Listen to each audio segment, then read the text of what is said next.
This podcast is sponsored by nobody. Hey dudes, welcome to Splat from the Past, the only 80s themed horror and sci-fi show where things can get totally radical. Now today, I will be welcoming back the awesome, the direct, the honest, the fun, Cathy Fitzgibbon-Rudolph. Cathy, of course, was a great friend to late comedian Paul Lynde, and she wrote a great book called Paul Lynde, a biography, his life, loves, and laughter, which you can still get on Amazon. And Cathy's coming back on today. We are going to nerd out on the entertainment of our youth, talking about film, television, and music. She's from New York. I wonder if she got to see the tail end of the $1 Million Movie when it was going on. I will find out. And Cathy is really awesome. I'm always following her posts on Facebook and stuff. And it's going to be great to have her back on today. I can't wait. Also, rest in peace, Tony Todd, the Candyman himself. I saw him at a few horror cons, but sadly I never got to meet him because his lines were literally all the way out into the parking lot. I swear to God. I mean, I'd be at Monsterpalooza, and him and Elvira were two people I didn't get to meet. Of course, you know I met Elvira last year, and that was a whole different animal. But Tony, I never got to meet, unfortunately. I did get followed by him on Twitter once, and I was like, what? Tony Todd's following me? And I think I sent him a DM to come on the podcast, and he didn't respond. But nevertheless, it is sad that he is gone now. Rest in peace, Tony Todd. So yeah, here is my new interview with Cathy Fitzgibbon-Rudolph.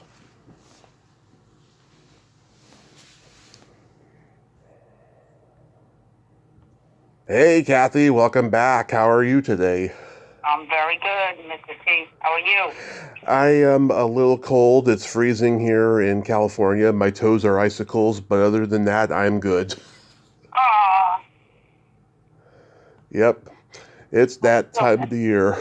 oh man, what's the temperature there? 45. Okay, that's warm. Yeah. I know. Must be my room overall. But nevertheless, it's great to have you back on. Glad to be here. So, going back in time, do you remember the first movie that impacted you as a child? Sound of Music. Oh, yeah? I went on a class trip. I thought I was going to see an orchestra because it was called The Sound of Music. Had no idea how thrilling it was. I was in second grade, so I was about 7, and when it opened up, it looked like a panoramic, with the mountains, and everybody's going, ooh, because it was a really cool film shot that I guess we all were used to it. And then meeting Maria as a nun and having her fall in love with the captain, and those kids were mischievous, and then they were very talented in singing. Loved it so much, came home, said, Mommy, it's the best movie in the whole world. So the next night my mother took me again. We went the next week again. And Christmas, I got the Sound of Music album. I was pretty thrilled with that movie, to say the least. Still watch it when it comes on. Yeah. How about you? It's still magical. Back to the Future for me. That's a great movie. That's a great movie. Yeah, because my parents used to let me look at their yearbooks, and I always had that fantasy of going back in time and seeing them in high school and finding out why they're so fucked up and I'm so fucked up. you know? Did that give you answers? Yeah, absolutely. What genre did you gravitate toward the most in terms of film? Drama. Drama. Yeah. Yeah, as a child? Yeah, as a child. I think it was still. Well, we watched the Disney movies. Those were big. Bambi in the movie theater, Snow White. It wasn't that I picked them. They just happened to be very popular movies that we went to.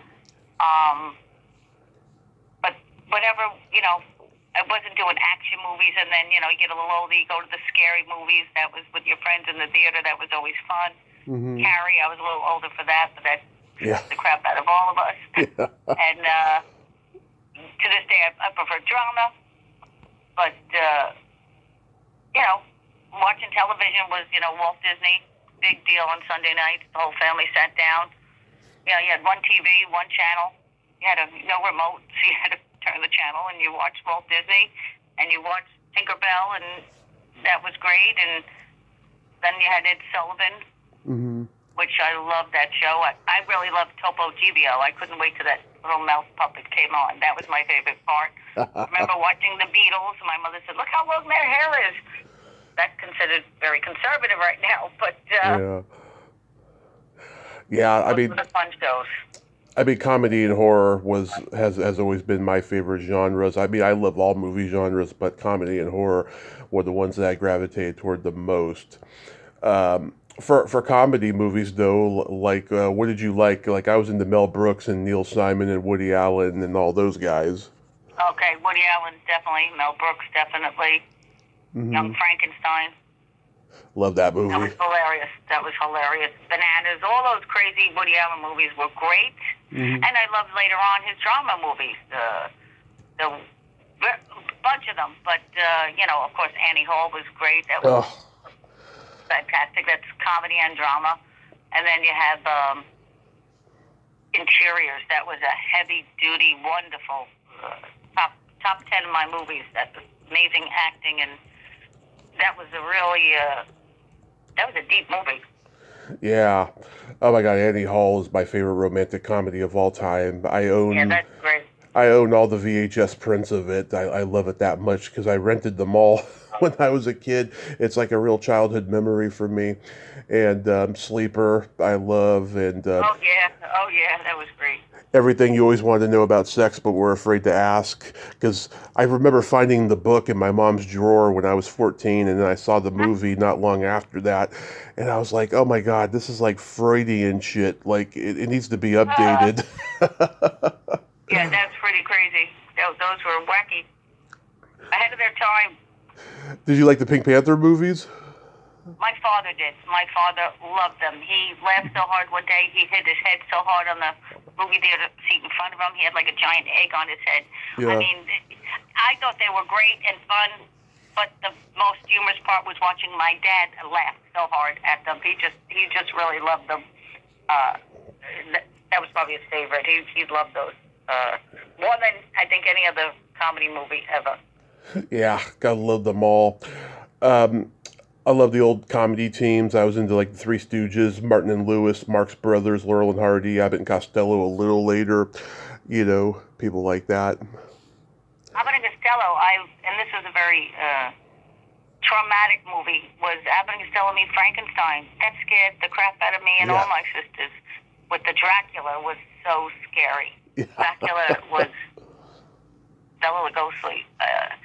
And you get the Wolfman, he was scary too, but Dracula really scared us, and that was a frightening, funny movie. Yeah. Oh, the 1931 Dracula with Bela Lugosi still holds up as being scary. Oh, wow. Because he had that face, that face that was just so, oh God, scary and so evil looking. It holds up over time as being, he holds up over time as being the scariest Dracula, I think. Oh, the best. Absolutely, no doubt. Yes. You're from New York, so did you have the $1 Million Movie when you were growing up still? I believe so, yeah. That sounds familiar. Yeah, because it was, it was a UHF station equivalent of like, NBC Saturday Night at the Movies, but it played like every night. And back then it was so hard to license movies because they thought that TV was a passing fad back then, that they would show the same movie every single night until they got the rights to show another one. It was crazy what they did back then. Actually, I don't remember the same movie over and over. I honestly don't remember that. Maybe we didn't get that station I don't know. It sounds familiar, but I can't tell you. Or if you did, then by that point they were showing different movies every night, But Maybe. in the beginning, in the 50s, that's what happened. Yeah, because you had The Sound of Music playing every Easter on NBC, Wizard of Oz every year on Oh, CBS, Ten God. Commandments on ABC. Yeah, it was magical. Remember they would show the James Bond movies like I was on just going to suggest James Bond movies. Yeah. every month on ABC for like 25 years. I got to see the tail end of that. Wow. James Yeah. Bond was a big deal. Oh yeah. To a lot of people. Which one's your favorite? You know what? My dad said Sean Connery was the best and always Yes. would be in his eyes. Yes. Now, I grew up with Roger Moore. Yeah. My father said he was too pretty to be James Bond. But I liked the movies. The guy with Jaws, remember, he was pretty scary. Richard Kiel. Yeah. Yeah, those were good. Oh gosh, the movie's in my head. Love a Stranger. She sings a song. What is the movie? Oh, Live and Let Die. Oh, that was great. That's one of them. Yeah, that might be it. But there's another one, I think. Say that you love me. Oh. Spy Who Loved Me. The Spy Who Loved Me. Oh, The Spy Who Loved Me. That's my favorite. That's my favorite Moore Bond movie. That's mine too. For more. Caroline Munro is in that. I interviewed her last year. She was great. She's Wow. She's up in that helicopter, with the frickin', shooting the machine guns and stuff while him and Barbara Bach are driving. I love that. And she waves at them. I love it. Yep. That's good. I haven't seen, they're running them now, I think, on Netflix or Prime. Yeah. I go back and revisit. Do you like Jimmy Cagney or Pat O'Brien movies? Jimmy Cagney, couple of them. No, not particularly. How about you? Yeah, I love The Public Enemy and The Roaring Twenties and White Heat and stuff like that. Those are Warner Brothers gangster masterpieces, I think. There you go. Well, the best gangster movie or mafia movie is Godfather. That I can watch. I've probably seen that as much as Sound of Music, and I'll still watch it again when it comes on. Same here. I'm Italian on my mom's side. We watched that movie a lot when I was growing up. Such a great movie. And my mother and I loved it so much, we went to the movies again that week to see it again. That's how we did it. We were almost going to go see the third one when it came out in 1990 when I was 7, and we waited until video, and we were glad that we did because it wasn't as good as the first two. No. The second one was interesting. I was too young to realize the politics with the Kennedys trying to, that to me was boring because I didn't understand it. Now when I watch it, it's fascinating. Yeah, absolutely. Did you have movie crushes? Only Pauline. Yeah. Yeah, Cary Grant for me. My mom had a paperback book that had all these beautiful black and white pictures of him. It was a paperback book. It just beautiful pictures. And Natalie Wood was another big one. My dad loved her growing up, and he passed that on down to me. Well, she did a great movie with Warren Beatty. Oh, Splendor in the Grass. That was unbelievable movie. That was really ahead of its time too. That's a great coming movie. of age, and that was tragedy and romance, and well done. Now I've been told there were practically no drive-ins in New York. But did you ever get to go to one?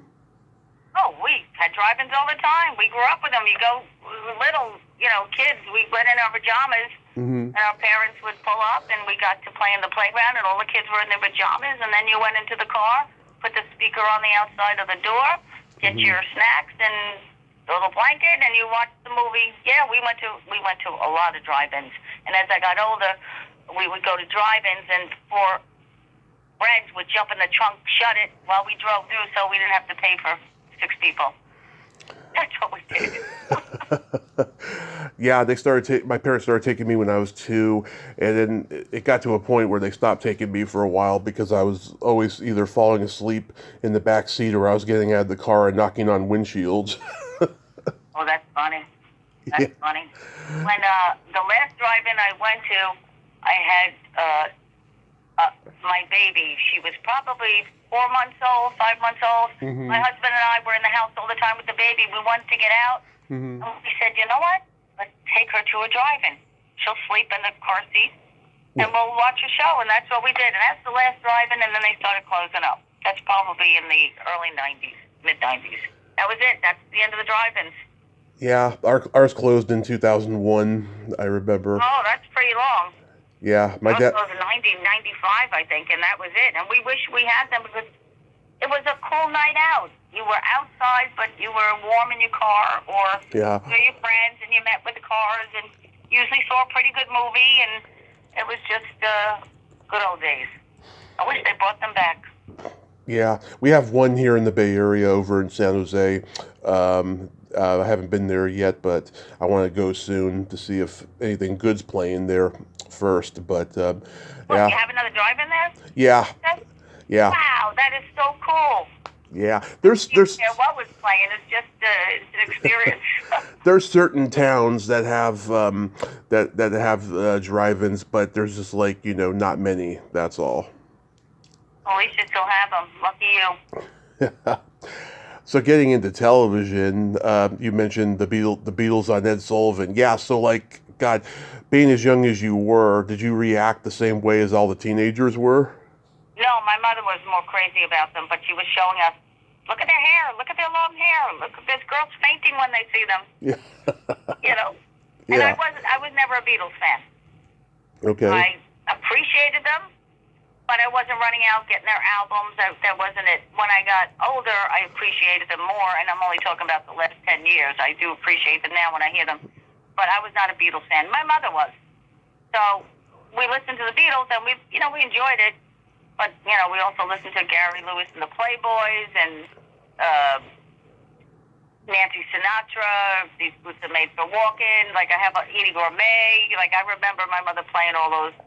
And my father loved to play the War of 1812 classical piece. He played that over and over. Mm-hmm. And I enjoyed the movie Jesus Christ Superstar. I bought that album. Ted Neely. That's where I was going. I interviewed Ted Neely. He's a real character, and like, it's hard to imagine anybody else in that role besides him. It's like he becomes Jesus when he plays that character. Wow.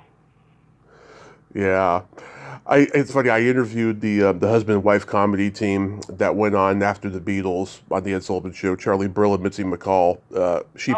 She passed away this summer, sadly. But they told me this funny story.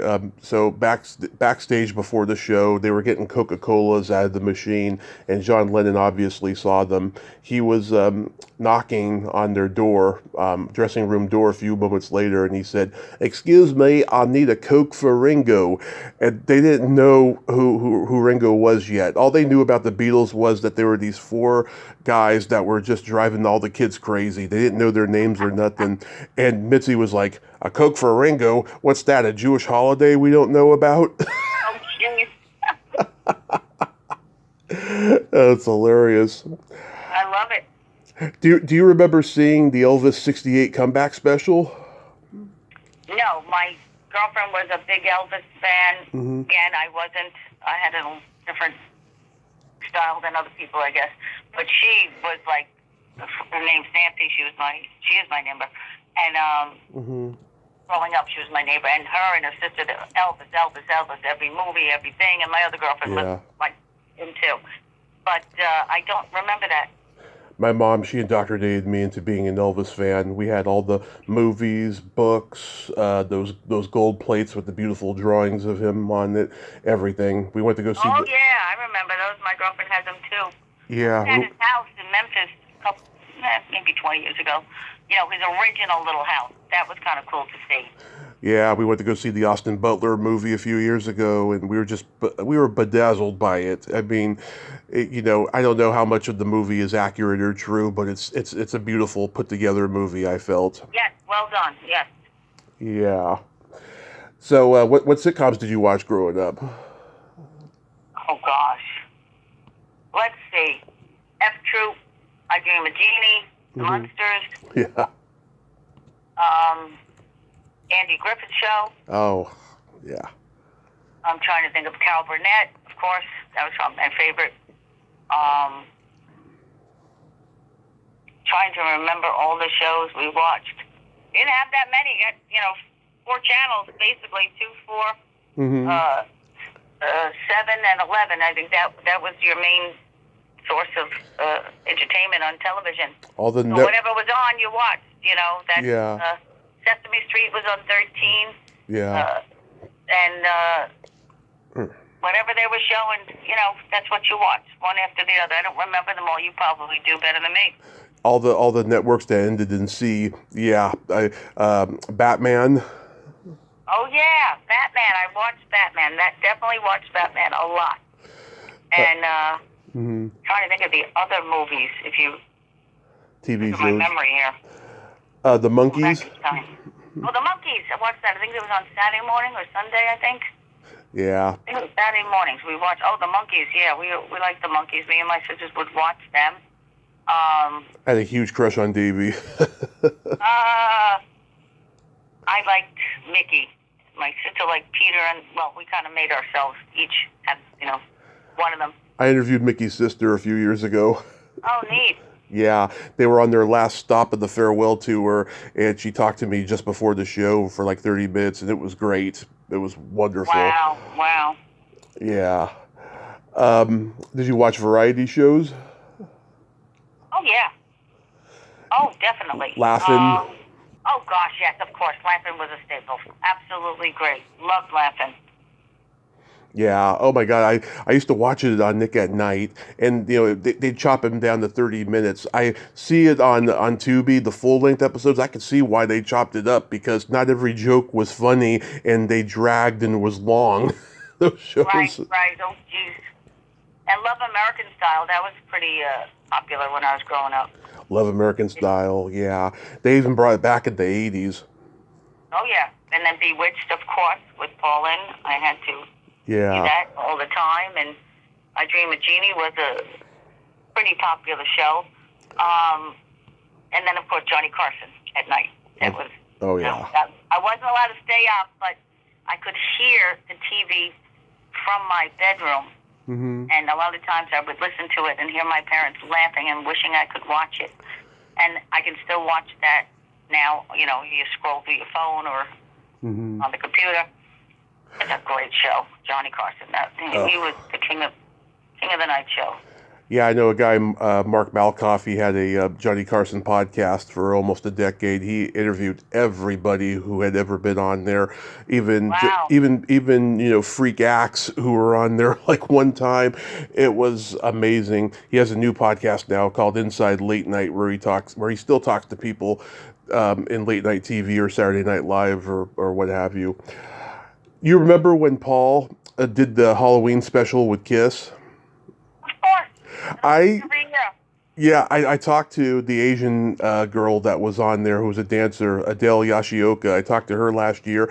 I meant to ask her more about Paul, but I didn't get a chance to. But she told me that she became friends with Ace Frehley from Kiss on that set and everything. And there's all these pictures of them on the internet. Yeah. That's pretty cool.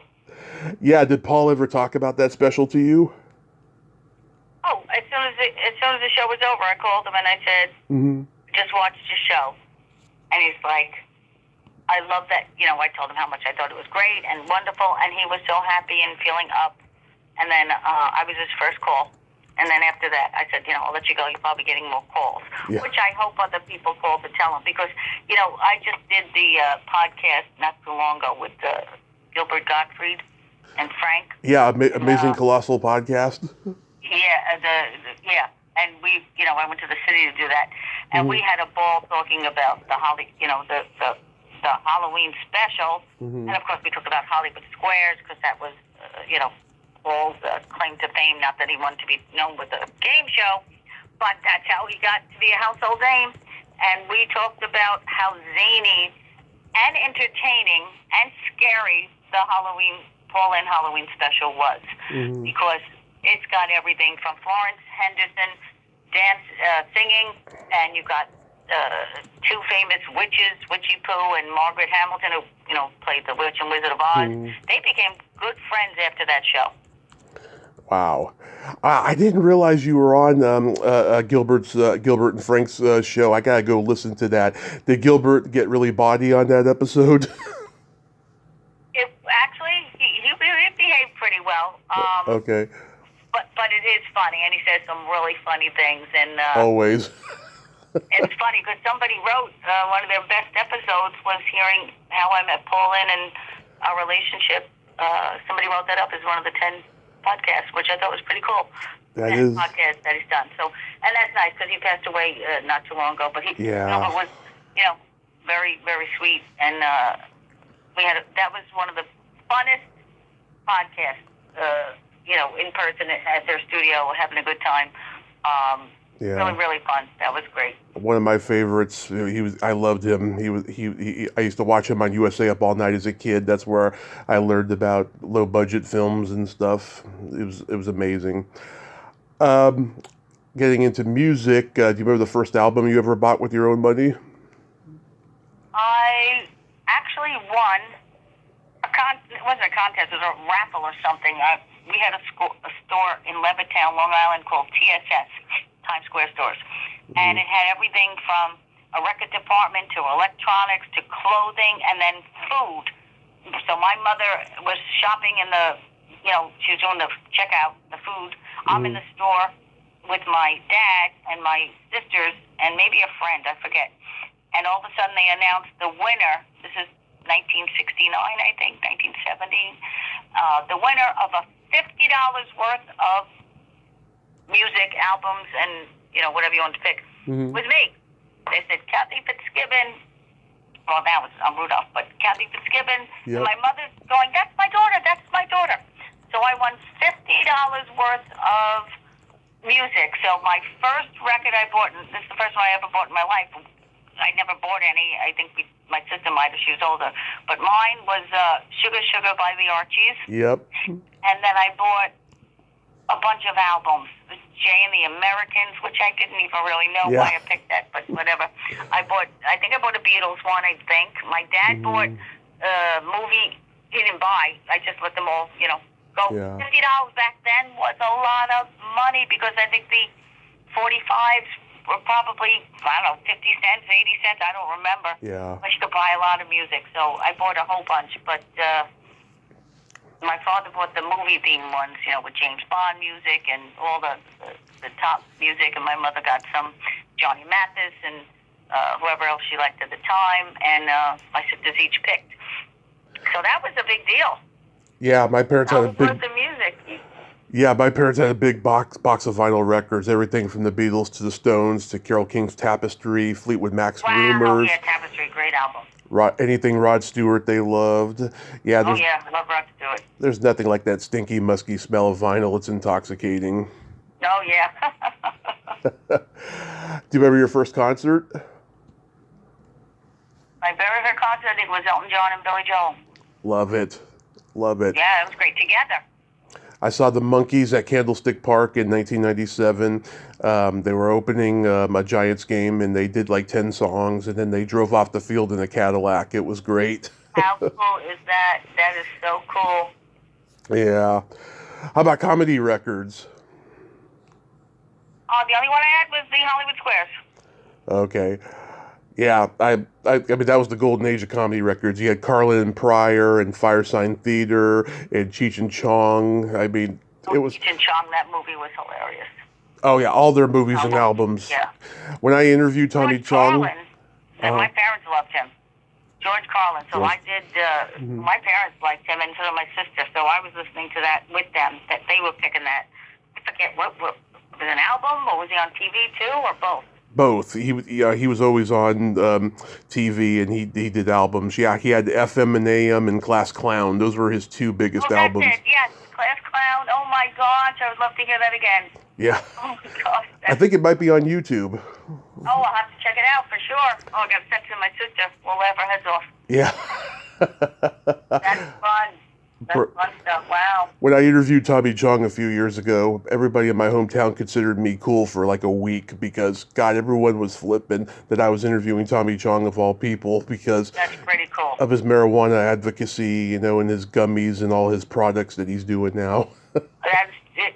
Claim to fame. I love it. Yeah. Here's a fun question. Do you remember how old you were when you first discovered your belly button? No. Probably an infant.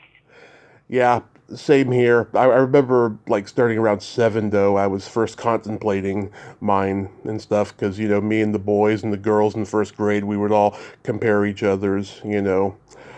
Yeah, which reminds me, last time you were on, I was going to ask you, is it true that Paul had no belly button? No. Well, actually, he had his appendicitis. You mentioned that to me. I never heard that. Wait, I've been at the pool with him. Let me see if I have a picture in his bathing suit. Hold on. Okay. Actually, no, I think he came up to his belly button, so no, I don't remember. Because I remember years ago, I read that him and Alfred Hitchcock both didn't have one.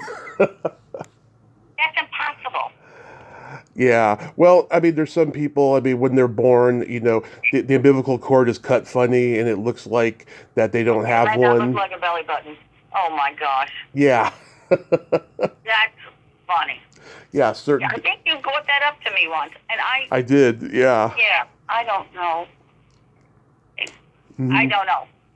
I don't know if he would even, I don't know. That is so funny, though. How old were you when you started painting your toenails? My toenails? Mm-hmm. Probably high school or after. I was 13. Good for you. Yes. Currently, I have brown. What's your color? Right now, I'm wearing like a mauve. Nice. Yeah, I right now I've been doing like holiday themes. I had orange and black for Halloween. Now I have brown, and then next month it'll probably be red and green. Yeah, okay. Maybe a white color in there too. I'm thinking of. Oh, that would look nice. Red, green, white. Red, green, white. Yeah. Yeah. Oh, you could take the white and put some red stripes. It looks like a candy cane. Or a snowflake. Oh, there you go. Or a wreath. Yeah, the possibilities are limitless. Oh, yeah. So are you writing another book? No, I'm working on another project, but it has to do with my book, so we'll see what happens. Nice, because you hinted that last time. That yeah, that's still in the works. We'll see. Yes. Well, Paul Lynde, a biography, His Life, Loves, and Laughter is such a great read, and everybody out there can go get it on Amazon. And I thank you so much, Cathy, for nerding out with me today. Oh, this was fun. Took me down memory lane. Now I'm going to look up Class Clown. I got to look at that. I haven't heard that probably in 30 years. I got to check it out, or more. Who knows? The 7 dirty words you can't say on television was the best. I love it. Well, you were a lot of fun, Tops. I'm great seeing you, and we'll talk to you soon. Yes, talk to you soon. Have a great holiday season, and be safe out there. I hope your cold goes away soon. Stay warm. I don't have a cold. I'm just cold. Okay. Well, get warm. Okay. Not cool. All right, take it easy. Take it easy. Bye-bye. Have a happy Thanksgiving. Bye-bye. Well, there you have it. Cathy Fitzgibbon-Rudolph. Ain't she a sweetheart? Oh my God, I just adore her. She is so awesome. And I'm so glad that we could nerd out today and stuff. But once again, Paul Lynde, a biography, his life, loves, and his laughter is available on Amazon. You can get it. It is such a great read about Paul Lynde's life. Well, until next time, this is Tommy Throwback Kovac saying there's no shame in living in the past because the present sucks. Later, dudes.